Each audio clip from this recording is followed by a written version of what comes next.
The U.S. President Donald Trump has put the focus on the economy and defense in his first speech to the country's Congress since returning to office. Dr. Thomas Gift is the founding director of the Center on U.S. Politics at University College in London, and he joins me now. Good to have you with us, Thomas. Now, overall, what did you make of Donald Trump's speech to Congress? It wasn't the State of the Union, but it sure did feel like one.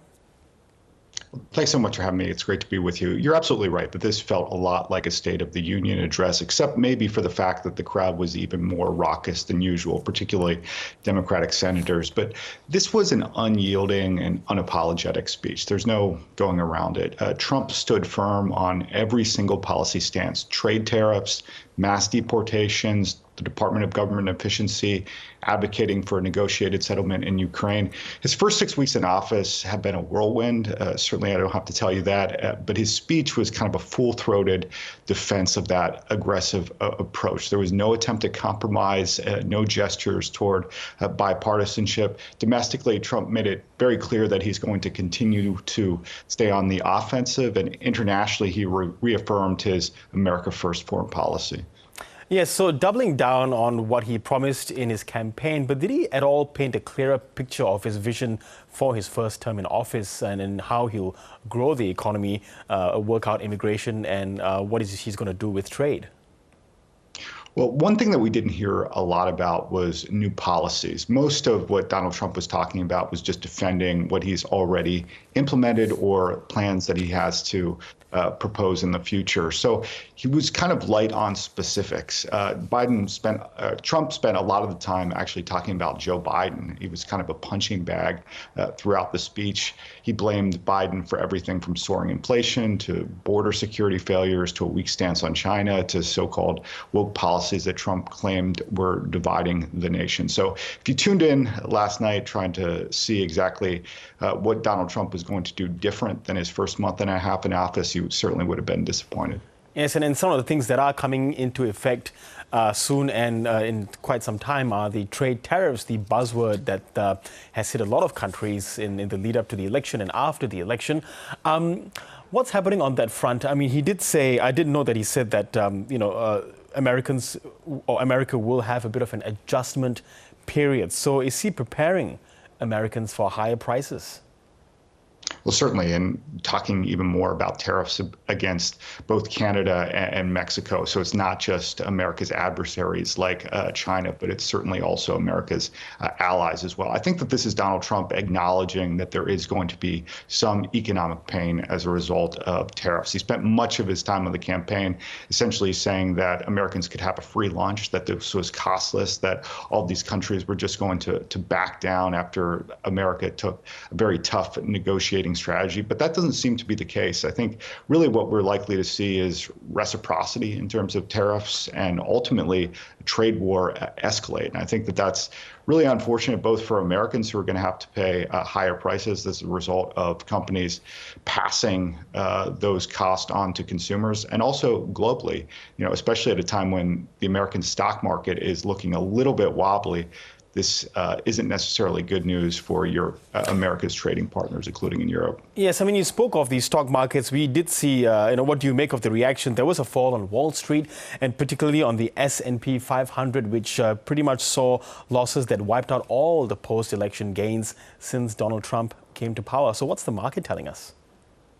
Well, Donald Trump is trying to shift the conversation away from what's happening on Wall Street and toward interest rates. He's saying that the Treasury Department is in the process of implementing a number of different reforms, which will make it easier for Americans to borrow, including for mortgages, including for education and other large purchases. But at the same time, this does represent, I think, a shift from Donald Trump in his first administration, because in Trump 1.0, he really viewed the stock market as a barometer of America's economic success. Of course, most of those gains accrue only to a small, concentrated set of already kind of asset-heavy individuals in the United States. But yeah, he seems to be shifting tone a little bit away from what's happening on Wall Street and more to what's happening on Main Street. And that's because the numbers simply are not favoring him, are they, at the moment?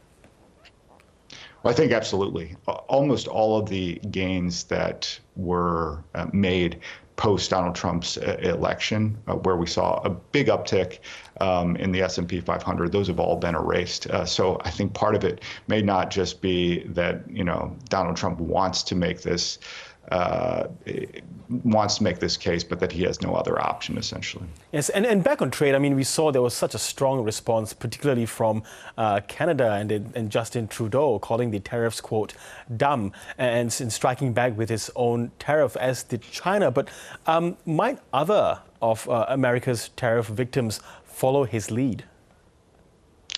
Well, that's a really good question. I mean, there's so much sort of reciprocity between America and its trading partners that it'll be a big question as to whether they're going to retaliate or they're just going to sort of suffer on. I mean, we have seen Donald Trump say essentially that these tariffs are more a negotiating strategy to get the other side to the table and then for America to essentially throw its weight around and try to broker a deal. This is really reflective of Donald Trump's more transactional approach to foreign policy. It's much less values-based. It places much less of a premium on good relations, especially with longstanding partners. So I think we're probably going to see some variation from America's trading partners, both in North America as well as in Europe, and how they respond and in some sense retaliate against these tariffs.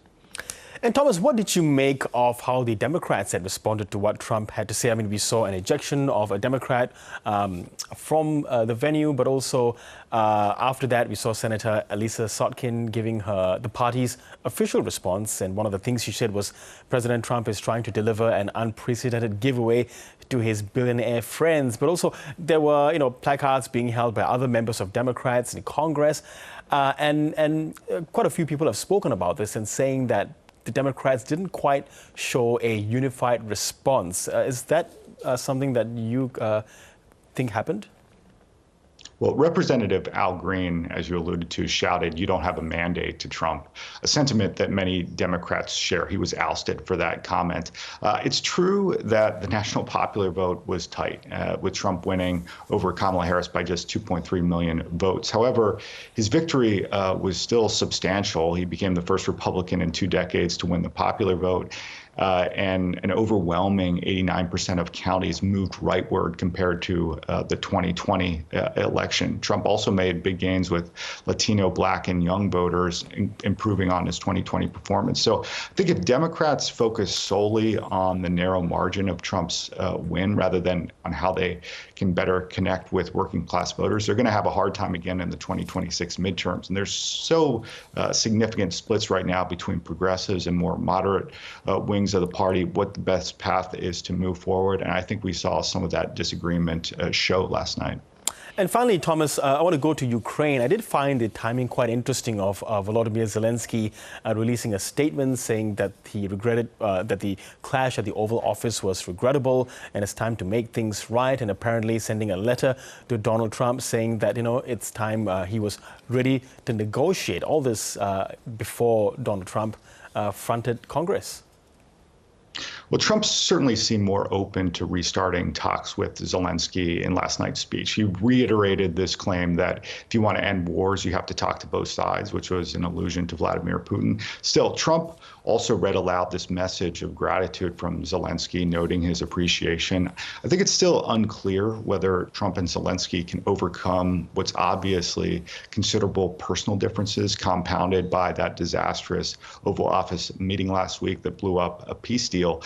Trump did confirm that Zelensky intends to sign a rare earths mineral deal with the United States, and that could act as a de facto security guarantee by giving the United States vested interest in Ukraine and that region more generally.